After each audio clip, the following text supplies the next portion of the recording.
Good morning. I hope all of you are enjoying your time at home. I'll be glad when all of you are back in the classroom. I miss you guys. Today we're going to be working on the lesson for Monday, March 23rd. Now I'll be sending you all of the lessons, and if you want to work ahead this week, you certainly may. But remember, you do have to keep up. So if you don't work ahead, you have to meet each day's deadline by 10 o'clock that night. So the work we're doing today, you have to be finished by 10 o'clock tonight. I hope that makes sense. I want to remind you before we get started about the Book It program because it goes through March 31st.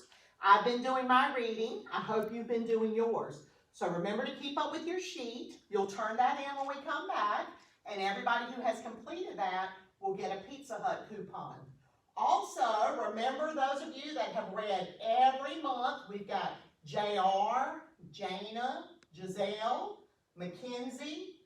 You keep reading because if you finish strong, when we get back from the coronavirus, we're going to go out and celebrate with a good lunch. So those are the ones who have kept up with their reading since October. So good job, guys.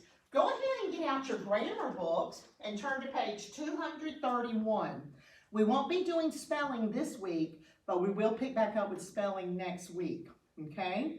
So today we're going to start looking at adjectives. And before we look at page 231, let me also remind you that you need to choose a book for your book report if you have not already done that.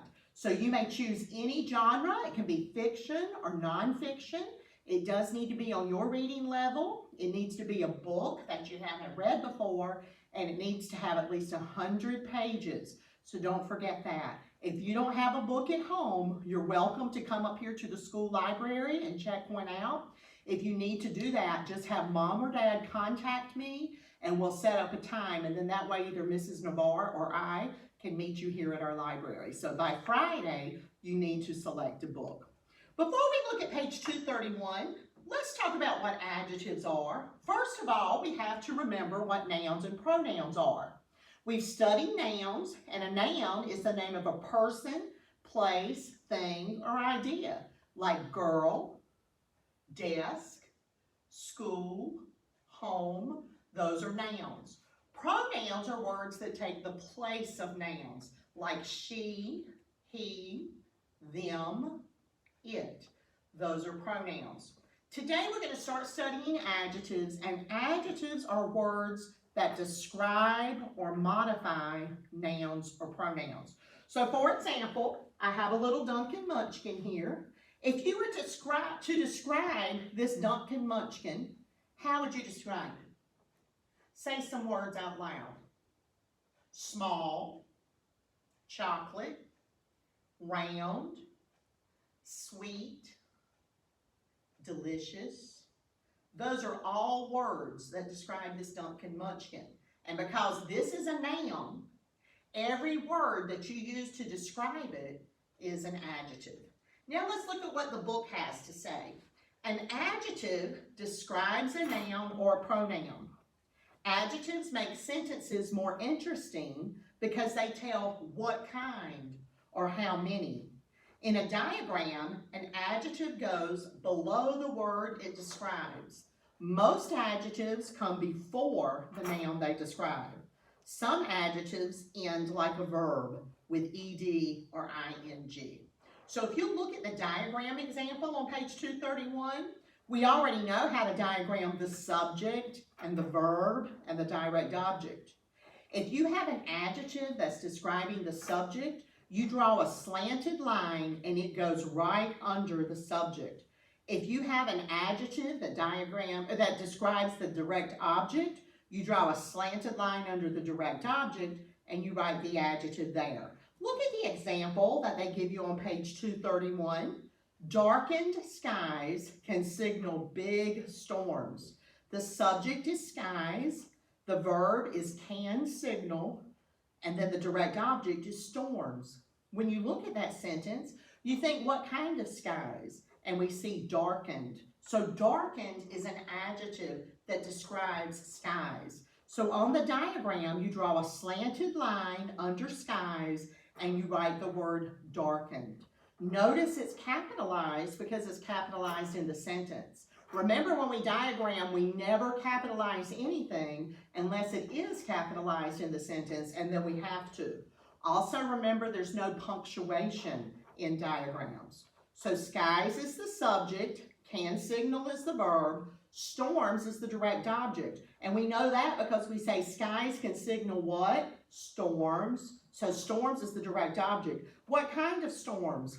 Big storms. So big is an adjective modifying storms. So you draw a slanted line under storms and you write the word big. Remember, it's not capitalized because it's not capitalized in the sentence. Look underneath that. Predicate adjectives come after the noun or pronoun that they describe. We've looked at predicate adjectives before this year, so I hope you remember that. A predicate adjective always comes after a linking verb and describes the subject of the sentence. So if you'll notice, you put the subject, the linking verb, slant the line toward the subject, and then you have the predicate adjective. Look at the example. Lightning is dangerous. Lightning is the subject. Is the linking verb. It links dangerous back to lightning. So you slant the line toward the subject, and then you write that adjective, dangerous. Dangerous is describing lightning. Lightning is dangerous. So we want to get some practice together today before you work on your own. So if you look at guided practice, it says underline the adjectives in each sentence, draw an arrow from each adjective to the noun or pronoun it describes. Look at number 1. Heavy rains often come with thunderstorms. Do you see a word there that modifies or describes a noun? If you do, you underline that, and then you draw an arrow to the word it modifies. So in that sentence, heavy is an adjective because it modifies rains. It tells what kind of rains. So you should underline heavy and then draw an arrow to rains. Now in that sentence, rains is the subject, come is the verb. With thunderstorms is a prepositional phrase, so there's not a direct object, because remember, when you have a prepositional phrase, that's not included as the important part of a sentence. So if we were to diagram it, we would draw our straight line, draw a line to separate the subject and the verb, and then the subject is rains. It's not capitalized in the sentence, so we don't capitalize it in the diagram. And then it says rains come. What kind of rains? Heavy. So we do have an adjective. We draw a slanted line, and underneath it, we write heavy. We capitalize heavy because it's the first word in the sentence, and so it's supposed to be capitalized. Let's look at a few more. Number 2. Thunderstorms are small compared to hurricanes. This time we're looking for a predicate adjective. It's going to follow the linking verb. That's right, it's small. Small tells what kind of thunderstorms. Thunderstorms are small. Go ahead and do numbers 3 through 7. You may pause the video, and then once you have done 3 through 7 on your own, we will resume. Okay, for number 3, lightning frightened the young child. Young is an adjective modifying child. So you should have underlined young and drawn an arrow to child. Number 4, some people like to watch thunderstorms. Some is the adjective modifying people. Number 5, lightning may be forked. Forked is the adjective modifying lightning. It may be long and streaked. This time we have 2 adjectives, long and streaked. They both modify the pronoun it. Some lightning is jagged. Some modifies lightning.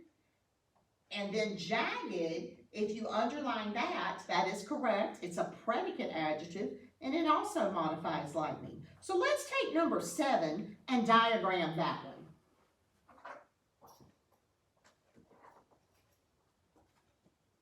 The subject is lightning.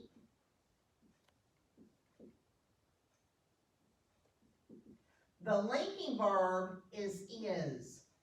After the linking verb, we have a predicate adjective, jagged. We're going to slant this line toward the subject. And remember, this line does not come further than what this one is. So lightning is jagged.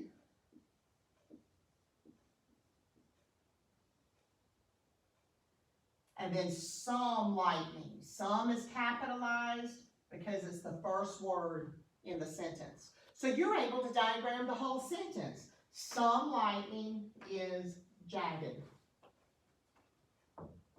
Now look down at numbers 8 and 9. You don't have to label the sentence patterns. That's just to help you if you need it. But let's diagram the main words and the adjectives. Look at number 8. Thunderstorms are dry. The subject is thunderstorms. So you're going to write thunderstorms and capitalize it because it's capitalized in the sentence.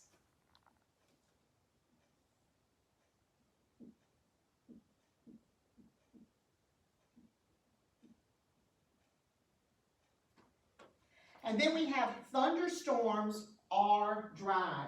Are is the linking verb. Thunderstorms are what? Dry. We're going to slant the line toward the subject. Thunderstorms are dry. Look at number 9. Thunder warned us of stormy weather. Now notice in the directions, they tell you that prepositional phrases don't need to be diagrammed. So we're not going to worry about of stormy weather. We're just going to look at thunder warned us.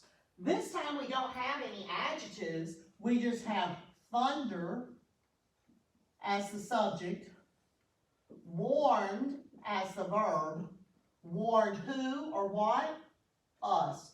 We're going to draw a straight line because now we have a direct object, not a predicate adjective. So it's a straight line. Thunder warned us.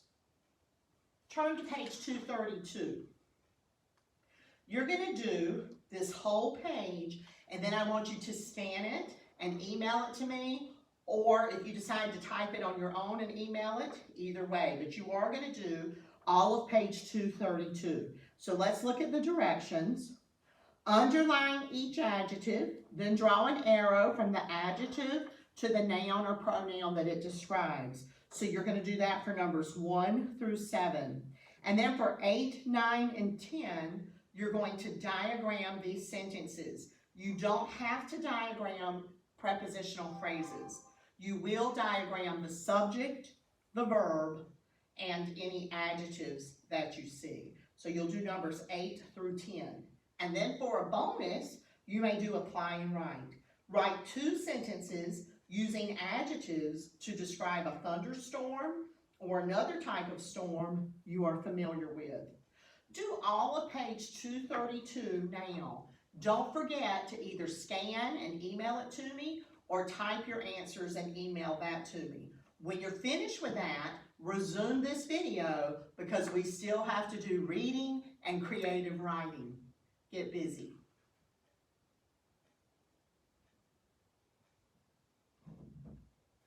Okay, we started on our poetry unit, and if you'll get out your reading book, you should have your Small Wonders book. Turn to page 16.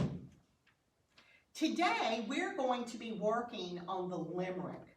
A limerick is a poem that's just kind of, usually it's a silly poem or a nonsense poem, but it always has 5 lines, and it always has a consistent rhyme scheme. So we're going to look at limericks today. The poem that you see on this page is interesting because it's one poem, but it's made up of 3 limericks. So we're going to look at that so that we can understand limericks. But before we talk about the poem, I want to explain to you how you know it's a limerick. First of all, a limerick has 5 lines in this, and if it's a stanza, it's 5 lines in the stanza. 5 lines, if you look in the first stanza, 1, 2, 3, 4, 5. And then the limerick has a certain rhyme scheme. The first, second, and last lines rhyme in this poem: said, head, bed. The third and fourth lines rhyme: sit, bit. Notice the third and fourth lines are a little bit shorter than the first, second, and fifth lines. So let's look at it. A person with wisdom once said, an idea must begin in your head. It may come as you sit, or while strolling a bit, or even while lying in bed. Look at the next stanza. This is another limerick.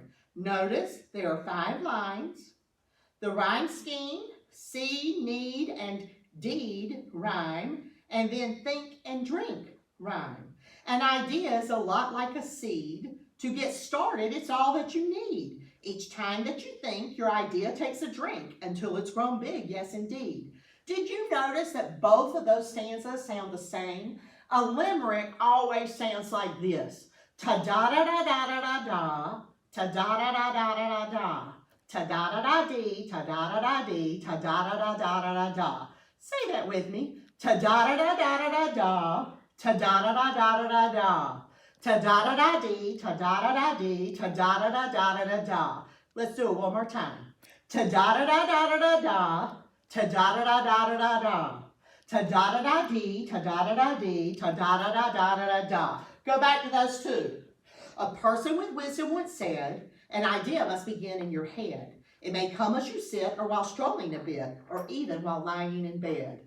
Ta-da-da-da-da-da-da, ta-da-da-da-da-da-da, ta-da-da-da-dee, ta-da-da-da-dee, ta-da-da-da-da-da-da. Look at the next one. An idea is a lot like a seed. To get started, it's all that you need. Each time that you think, your idea takes a drink until it's grown big, yes indeed. Ta-da-da-da-da-da-da, ta-da-da-da-da-da-da, ta-da-da-da-dee, ta-da-da-da-dee, ta-da-da-da-da-da-da.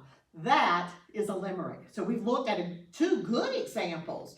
And then, if you want to, you may go to www.rd.com/funny-stuff/limericks-for-kids. And when you go to that, you should pull up from Reader's Digest a list that has several fun limericks to read. I'm also emailing you this link, but you may look at that when you have time, and that gives you some ideas of other limericks. Limericks are fun. Now, you know we're working on our book that we're going to publish, and everybody's going to get one. And in this book, we're going to include a limerick from every single student in our class. So we want to get started on that today. So what I want you to do is write 3 limericks. You're not going to turn them in today. I just want you to write them. So today you're going to write 3 limericks. They don't have to be serious. Most limericks are funny or nonsense. The important thing about the limerick is that it has 5 lines. The rhyme scheme is A, B, B, A, and it has to have this sound. Ta-da-da-da-da-da-da, ta-da-da-da-da-da-da, ta-da-da-da-dee, ta-da-da-da-dee, ta-da-da-da-da-da-da. So write 3 limericks and hold on to them until tomorrow. So today you're going to send me page 232. That's all you need to send me. Have a great day, and we'll meet again tomorrow.